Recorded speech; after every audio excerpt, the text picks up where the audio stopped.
Trillia, I want to turn to you for the next question. You recently shared a powerful story with CNN about a speaking engagement you had in Jackson, Tennessee. And after you were done speaking on the topic of human dignity, a white man approached you and attempted to use scripture as proof that you, as a Black woman, were subhuman. This is not the first time you've faced racism in your career and ministry. Karen just laid out what scripture says about human dignity and how we ought to treat one another. But some people try to justify their racism with scripture. How do we ensure we're not misusing scripture or trying to use scripture to justify sin and partiality? Yeah, well, I want to start by going back to what Karen, I just wanted to worship. By the way, I hate that we're moving on. I'm like, let's just stay right there. So good, that's so good. I was worshiping and like shifting in my seat.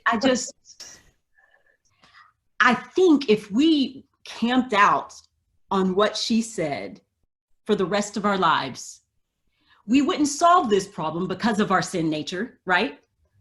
But we might get it a little bit right? We might do it a little bit better.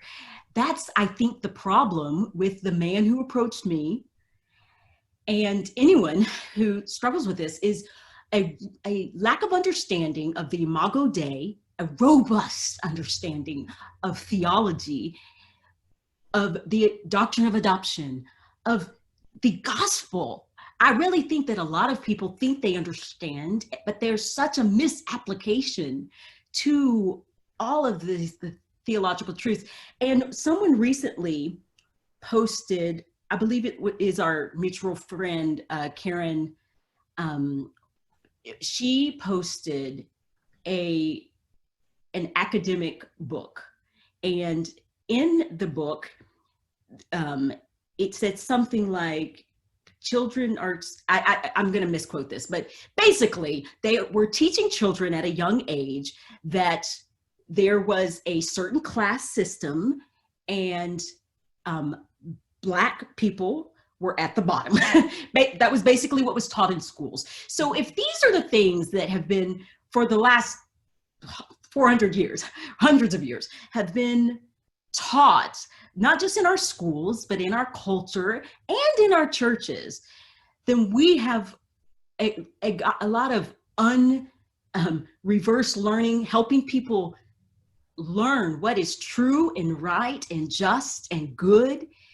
And so to me, I think it goes well beyond just calling out sin. I think people have to relearn truth and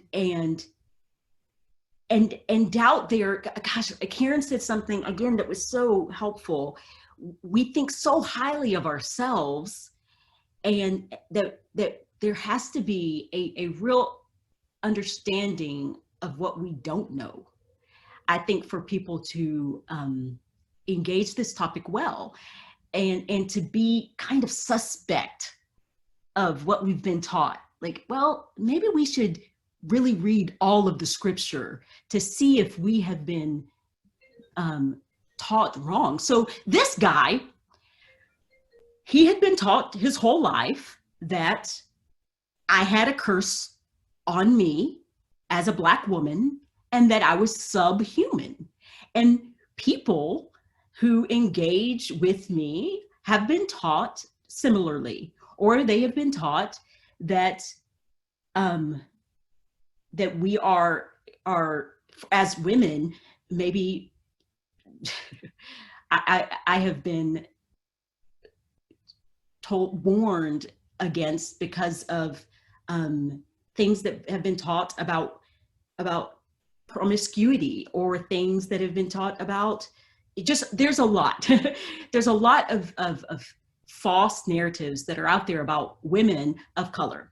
And so I think what we have we're commanded to do is to make disciples and teach them to obey all that God has commanded. So what we have a task on us is to teach what the truth of the scripture, to teach it clearly, and to teach all of it, all the counsel of God.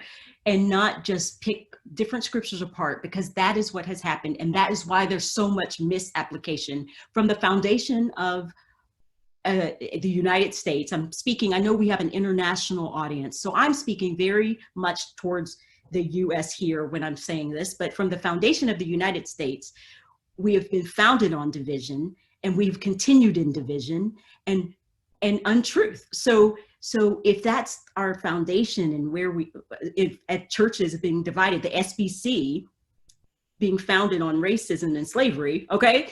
So we have a lot of teaching and truth telling that needs to be done.